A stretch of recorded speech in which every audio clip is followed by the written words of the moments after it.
Us, Lari dia? lari. Lari? Mantap. Ini. Yang dekat. Yang dekat ini. Yang dekat? Anu yang dekat di bawah nih. Kuantam. Yang dekat. Yang dekat di bawah nih. Kuantam. Iya.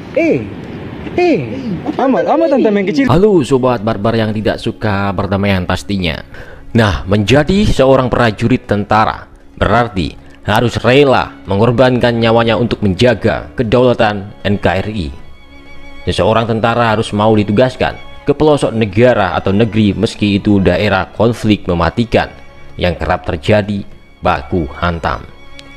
Bagi tentara, negeri adalah yang harus wajib dilindungi. Bagi mereka, napas yang keluar dari tubuhnya adalah bentuk pengabdian dan pengorbanan yang harus dilakukan kapan saja untuk negara Indonesia.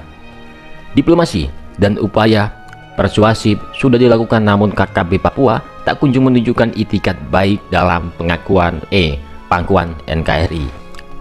Tak lama setelah Jokowi menetapkan kelompok kriminal bersenjata atau KKB Papua sebagai organisasi teroris, saya juga telah memerintahkan kepada Panglima TNI dan Kapolri untuk terus mengejar dan menangkap seluruh anggota KKB.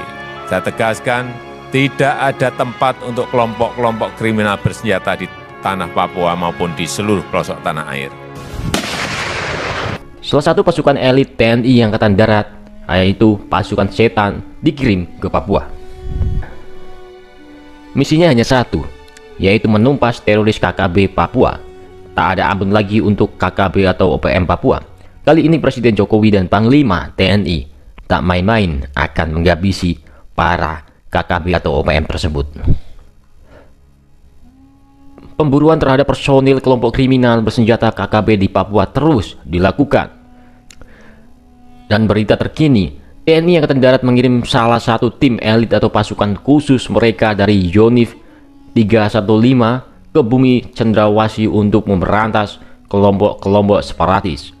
Sebagai sebuah tim elit atau pasukan khusus tak tanggung-tanggung, para prajurit dalam tim berjuluk pasukan setan atau pasukan hantu ini, yang pastinya bisa menghilang ya kan, senyap gitu kan, sudah terbukti dan berhasil menundukkan kelompok separatis di timur-timur dengan nama Operasi Seroja dan bertugas di daerah operasi militer alias DOM Aceh.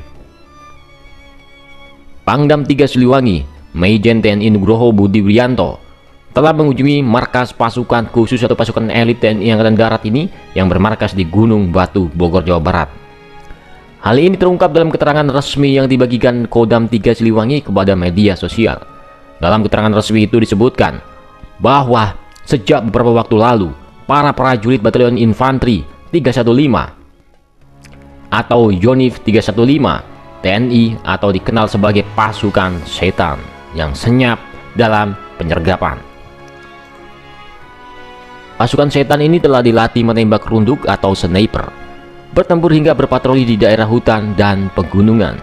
Kali ini kehebatan pasukan setan ini akan diuji memberantas kelompok teroris KKB Papua atau OPM.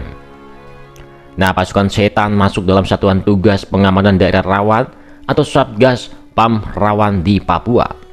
Mereka digembleng selama 1 bulan sejak tanggal 27 Maret 2021 lalu di Bandung. Latihan pratugas itu diharapkan menjadi bekal bagi para prajurit pasukan setan ini ketika berlaga di daerah operasi rawan seperti di Papua yang tingkat ancamannya cukup tinggi. Nah, pengiriman pasukan setan ini untuk mempertebal pengamanan di Papua. Hal itu seiring dengan meningkatnya intensitas kontak senjata antara aparat keamanan Indonesia dengan KKB Papua. Adapun jumlah pasukan setan yang akan dikirim menumpas KKB Papua ada 400 personil. Pelansir dari Instagram resmi Kodam 3 Siliwangi, Pangdam Majen TNI Nugroho Budi Wiyanto memeriksa kesiapan Satgas Yonif 315 yaitu pasukan setan.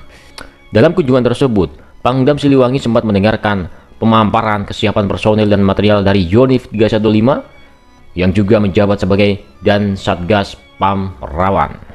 Setelah mendengarkan pemaparan dari Yonif 315, Pangdam Siliwangi langsung melakukan pemeriksaan seluruh kesiapan personil dan perlengkapan tempur perorangan maupun perlengkapan Satgas yang akan dibawa ke daerah pegunungan Papua. Pangdam 3 Siliwangi juga mengingatkan kepada seluruh Dankipur dan Danspos agar selalu memperhatikan anggotanya di daerah operasi.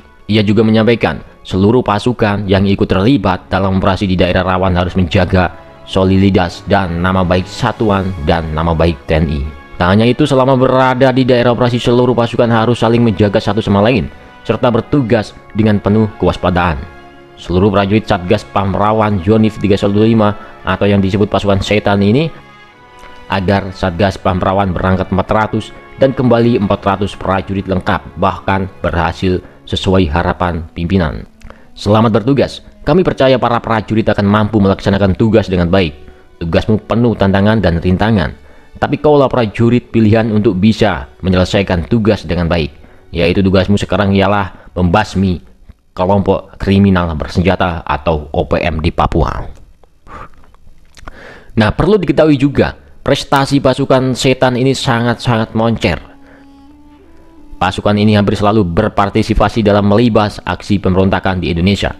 Mulai dari pembersihan sisa-sisa G30 SPKI, penumpasan GAM di Aceh hingga operasi Seroja di Timur-Timur. Lantas apakah kehebatan Yonif Garuda atau pasukan setan yang berjuluk pasukan setan ini? Melansir dari Tribun New, pada tanggal 20 Agustus tahun 1947, di daerah Cirebon terbentuk satu kompi yang diberi julukan pasukan setan.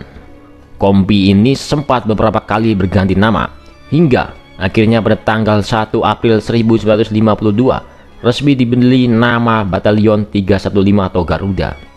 Sebagai persiapan sebelum dikirim ke Papua, anggota pasukan setan ini menggelar sejumlah latihan, salah satunya latihan menembak runduk yang dipimpin langsung Komandan Batalion Infanteri 315 Mayor Infanteri Aryo Priyotomo.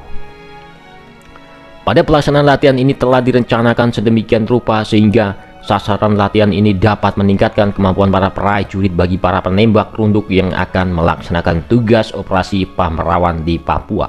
Sebelum menembak, para prajurit dibekali materi teoritis tentang cara membuat kamuflase atau penyamaran dan observasi medan serta teknik mengeksekusi sasaran.